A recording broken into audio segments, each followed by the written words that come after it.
the act of writing the Torah is as if an individual received Torah from Yahweh without Moshe Rabbeinu.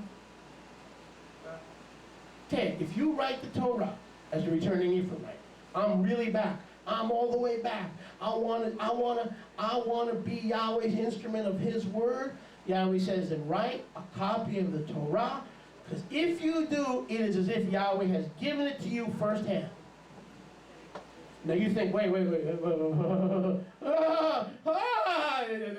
That's Jewish tradition. Not so fast, darling. That's actually in the Torah.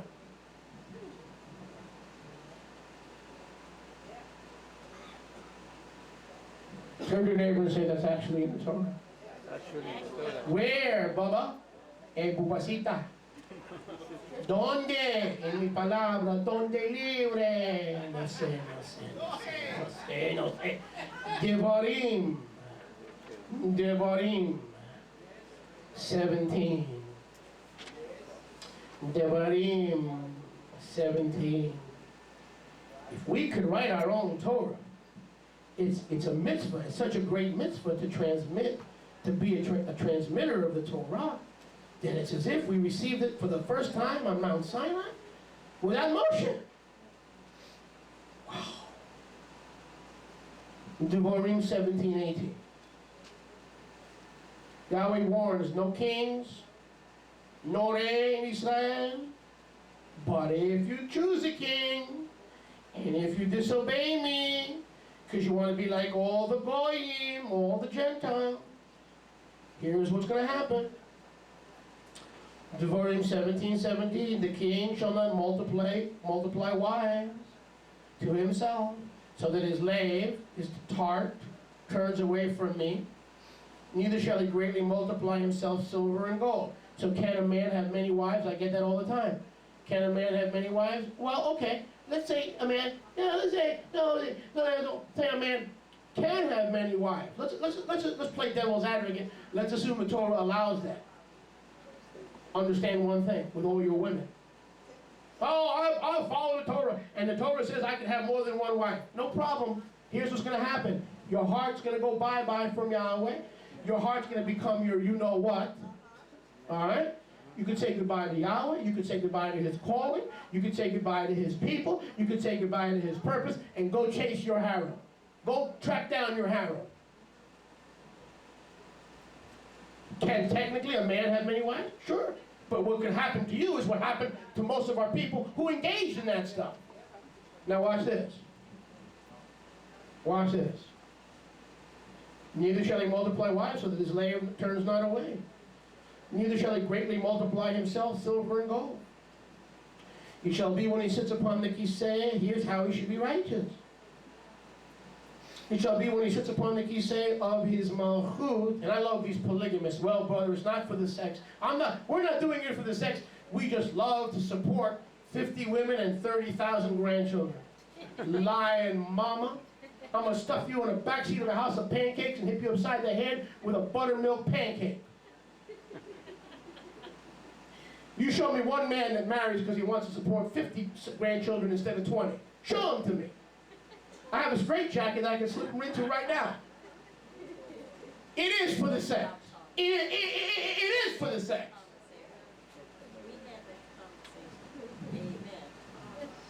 Don't lie. They lie. They lie pretty good. But you can't fool Yahweh. And it shall be when he sits upon the kiseh of his malchut, he shall write himself a copy. What? Now, tune back in now. Tune back in. Verse 18. Even though I don't want you to have a king, I don't want you to have many wives, but if you're going to insist on many wives and having a king just like the Goyim, let him not multiply women, let him not multiply gold and silver.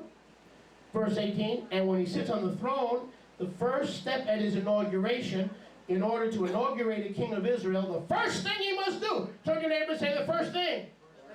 Try the other side. The first thing. This is how the kings of Israel were to be inaugurated as king. The first thing at his inauguration, January 20th or whatever other day it took place, he shall write himself a copy of this Torah in a scroll out of that which is before the Kohanim. Verse 19, and the Torah that he writes shall be with him, and the Torah that he writes shall be read all the days of his Chaim, that he may learn to fear Yahweh his Elohim, to shomer all the words of this Torah, and these chukim to do them, so that his slave, if he writes the Torah and obeys the Torah and reads the Torah, first he writes it and then reads his own Torah, first he writes it and then reads his own Torah, then he will not lift up his heart above his brothers.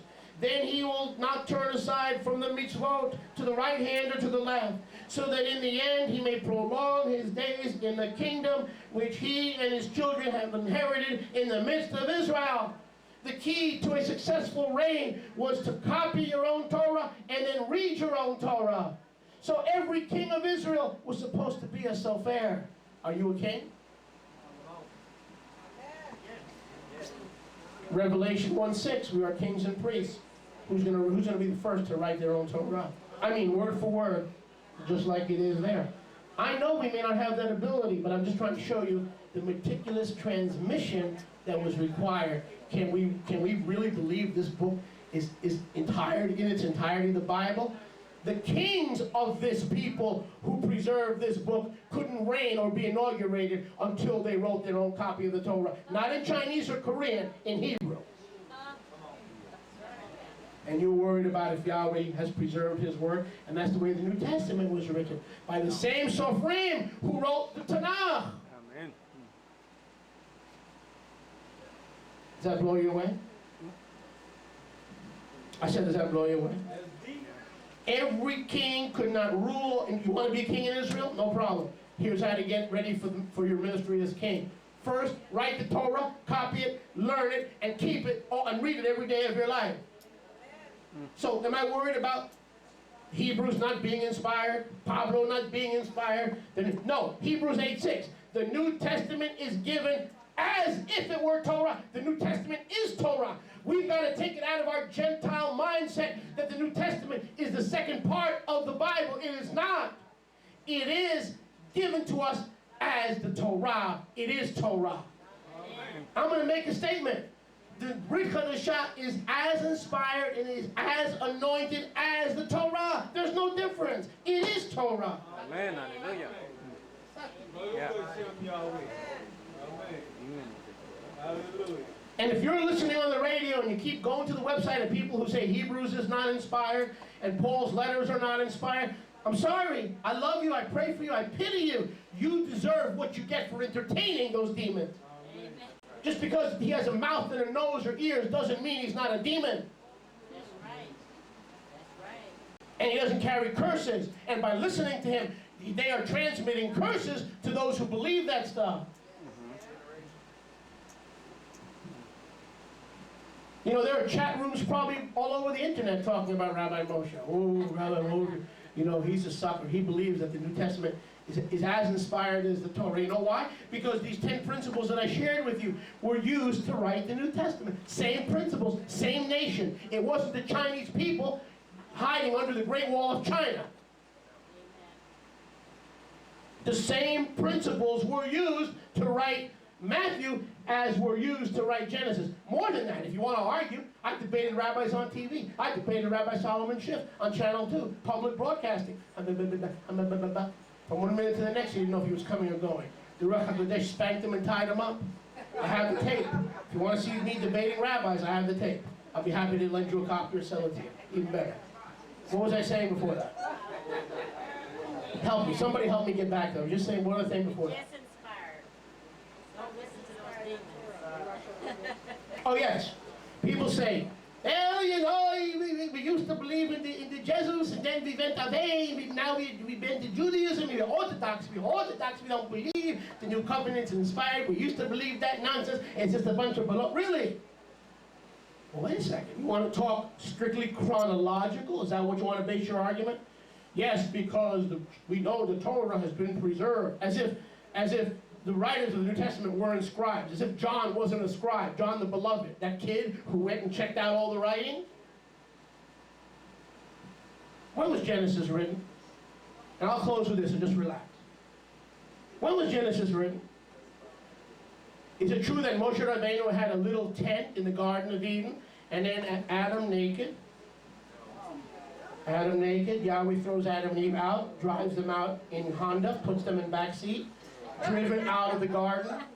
Then Moshe returns, and then he goes, and then I met Abraham, and I was on Noah's Ark, and in Noah's Ark it really stunk. There were 7 clean animals of every kind. There were 2 of every kind of unclean animal, but it smelled so bad I could barely move my pen. How many think Moshe was on Noah's Ark? How many think Moshe was in the Garden of Eden? The Garden of Eden, pardon me, was 40,000 years before there was a Moses. And without Moses, we wouldn't know about Gan Eden. I'll say that again. Before there was an Abraham, Abraham and Isaac lived approximately 2,500 years before Moshe. Moshe was not there. Moshe wouldn't even know there was an Isaac and an Abraham or a Jacob. He never met them. Jacob lived 430 years before Moshe was born. Moshe never met Jacob. And Moshe writes in the Bible there was a Jacob. And you believe it. And that was 2,000, that was 4,000, from Adam to Moses is about 6,000 minus 1,500, 3,500, 3,000. He was not there, he was there in the spirit. 3,500 years later, and all you Jews who renounce Yeshua, and all you Ephraimites who renounce Yeshua because you thought it was more cool to be Jewish than to be saved, and because you had a spirit of intellect instead of a heart for Yahweh. You can't deny the one who loved you when you have a heart for Yahweh. You accepted him through a spirit of intellect, and if I can accept it, if I can convince you to accept Yeshua through a spirit of intellect, another more intellectual can come and get you to deny Yeshua through a spirit of intellect, which is opposed to Yahweh. You don't grasp Yahweh with this, you grasp Yahweh with your heart. Hallelujah! But I didn't make my point. And so those guys who leave Yeshua and they convert to traditional Orthodox Judaism, they believe that there was a Garden of Eden when Moses was 3,500 years removed from the Garden of Eden, and the New Testament was completed before the last apostle died. From Matthew to Revelation, 90 years, there were living apostles still alive that saw Yeshua, and the entire New Testament had already been written. So from a chronological standpoint alone, the New Testament is more reliable.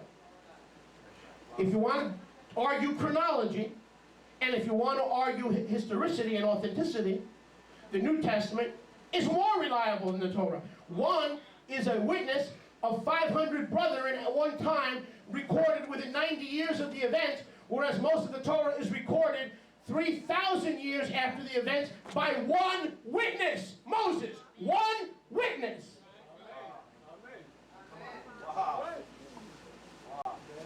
Now, do I believe the New Testament is more inspired than the Torah? No. I believe they're equally inspired. Father, we thank you for your word to us today. We thank you for your tov, your service, your wonderful gifts to us today. May we go in shalom and enjoy Chavarah. In Yeshua's mighty name.